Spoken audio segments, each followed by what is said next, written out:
Right, let's get into our team selector then. First one for the new Premier League season. Gorsty, I'll throw over to you after I say Alisson between the sticks. What's the back four going to be? I think we're going to have Trent Alexander-Arnold, Andy Robertson, Joel Matip and Virgil van Dijk.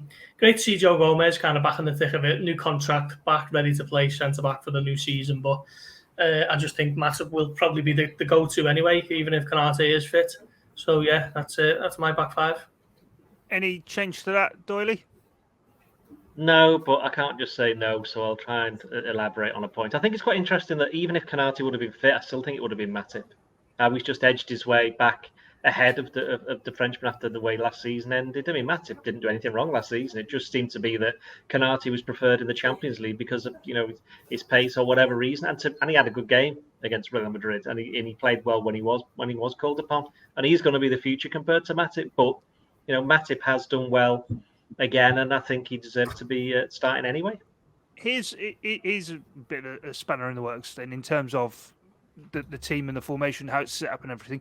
Do you think Tsimikas' injuries come at a bad time for him? Do you think this season could be a season where he's not just the understudy, but really does push Robertson for that left-back position? Because at times last season he was coming in and arguably probably outperformed Robertson. Well, he said he's going to be back next week, or he thinks he's going to be training, and he only missed, week and a half, so he's not going to miss that much. So I don't think it's that much of a blow if we believe what's being said. So I don't necessarily think he'll be pushing Robertson. No, I think Robertson's a better player, but I think Robertson kind of kept on his toes, and I also think the pair of them aren't going to the World Cup, so they'll be able to just crack on. They'll, again, with the substitutions, you'll be able to bring on a fullback and know that Tsimikas can do the job. Yeah, fair enough. Theo, what about the defence for you then? Same for. Isn't really much else to say. I agree. Matip seems to have been the first choice throughout the summer. He was a little unfortunate to lose his place back end of last season for the cup finals and everything, but he didn't put a foot wrong, did he? The only reason for the majority of the season when he was taken out was to protect his legs because that injury passed. Maybe it'd be a bit of a surprise if he does 2 seasons in a row like that. So you've got Joe Gomez waiting to hopefully step up and get an opportunity at some point, but you start strong, Joel Matip, and then the 3 familiars. Okay, what about the midfield then, Theo? Stay with you for that. Pretty obvious. The ones if Keita's had this illness and he's only just back in training today at best, it will be Henderson, Fabinho, Thiago. Elliott's in contention, but you'd imagine he'll go with those experienced 3. Do you agree with that, Gorsty? Yeah, it's difficult to look outside of that, isn't it? Particularly with Naby Keita's latest illness. Possibly Elliott on the right of that midfield 3, the way he was playing at the very start of last season. But I think Klopp might just be minded to go with the tried and trusted tomorrow. And you staying unchanged in the midfield as well, Doyley. And if you are, you can move straight onto the attack. What happens if I'm not? Well, tell me what your midfield's going to be, and then move on to the attack. Oh, you still want me to move on then? Yeah. Okay, right. All right. I actually haven't thought about it. I've talked myself into Elliott starting, to be honest. I do think Fulham are not going to be they are playing Fulham, aren't they? It's totally, what day is it? Well, who am I? Fulham, yeah. Could Carvalho play?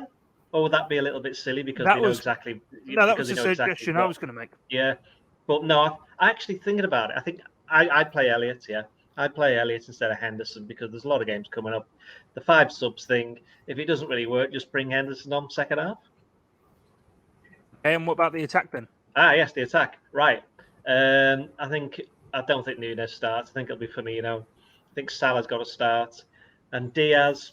Well, he got a little bit better towards the final couple of friendlies. I think he was quite slow to get going, and I think he plays again. Carvalho can be somebody who can come on second half. Does anybody say that Darwin Núñez starts for this one, or Gorsty and Theo? Are you both in the Firmino camp? I mean, I'd like to see Núñez start because I don't think he's had a decent amount of time with the lads who he's trying to play with at the moment. You know, your Salahs, your Diaz's, and Fabinho and Thiago and the likes. So I would like to see it, but I think Klopp will err on the side of caution. I think he knows what he's going to get from Firmino. Start of the season, you don't want any uncertainty, any shocks, any surprises. You just want to get in there and get the job done. So I think he will go with Firmino, but I would like to see Nunes. Maybe not necessarily from the start, but even if Liverpool are quite comfortable, I'd like to see him get a decent amount of time tomorrow, just to see what he's all about up close, really. I suppose one alternative would be 4-2-3-1 with Firmino behind Nunes, and you take out Henderson in the midfield. But we're not seeing it in pre-season, and usually when you start the season, Klopp sticks with what he knows. He goes with the players he trusts, the ones he's seen, and the newer ones take that little bit of time to bed in. So it's that front three, isn't it? The ones that have actually you've seen them before, they've played together before. It's probably the ones that's lightened up to make the best possible start. Okay, fair enough. Right, Ghosty, come back to you for a score prediction. I think it might just be fairly comfortable, 2-0. Trying to think back to that game against Norwich last season. I know it's obviously a different team, but similar profile here. I just think Liverpool will have too much for them, 2-0.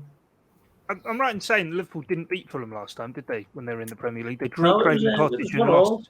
Yeah, it was done just as Liverpool were hitting that patchy run of form. I think was it in December time? Yeah, I think they drew 1-1. But we don't talk about that season, do we? No. Okay, 2-0 win for Liverpool. Doyley, are you Liverpool win? I think it'll be closer than I think we're making out. Partly because Fulham will just be lifted by. They've got the new stand, haven't they? So there'll be more fans there than they've had in a very long time. So I don't think it'll be fully open. Oh well, perhaps they won't then, but it'll still be there. Yeah. They priced all the fans out of it from those ticket prices. Yeah, it's ridiculous, isn't it? It's like about 90 odd quid. I think that's where I'm sitting, isn't it? At least we're both going now. Yeah, there was a suggestion that we weren't, but there we go. Yes, I think Liverpool will win 2-1 or 3-1. Okay, so that is by a 2-goal margin then, just as Gorsty called. So maybe well, not as easy as we thought. Hang on. I said 2-1 or 3-1. If you want to push me on one of them, I'll say 2-1. Okay. And people wonder why we don't get along, Doyley. Theo. I know, yeah, we don't. We are the same person, though. Don't forget. Yeah, that's the reason we do these podcasts virtually, isn't it? So you two don't have to square up in person. We're it's just one of us talking over another version of ourselves. Yeah, exactly. Theo, what about the score for yourself? I'm feeling a bit more confident. I'm going 3-0. Nunes can get one off the bench. Okay, fair enough. Let's wait and see. Can I just point out, I would not be surprised if Theo's right, though, because let's be honest, as you said, it's the great unknown, and I think Fulham have got.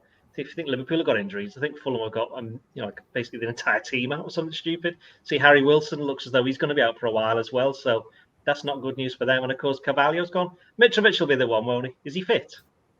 I think is so. Is he one of the players who's available? Yeah. They got Bert Leno as well, haven't they? Yeah. Right, well, there you so go. yeah, 3-0 Liverpool win 7-0 then. Yeah. 7-0 win, and they'll be given the Premier League title at the end of the game. I would have thought. That's anything to go by. City would have won 8-0, so it's just true. Second. Okay, fair enough. Right, that's it from us here on this edition of the Blood Red podcast. Do make sure you keep across the Liverpool Echo website for everything ahead of the game, during the game, and after it. Plenty of reaction as well across the Blood Red channel. And we will be back on Monday, where we will be in person. We'll be joined by a special guest. All will become clear. But from myself, Guy Clark, Ian Doyle, Paul Gorse, and Theo Squires, thanks for your time and your company. It's bye for now.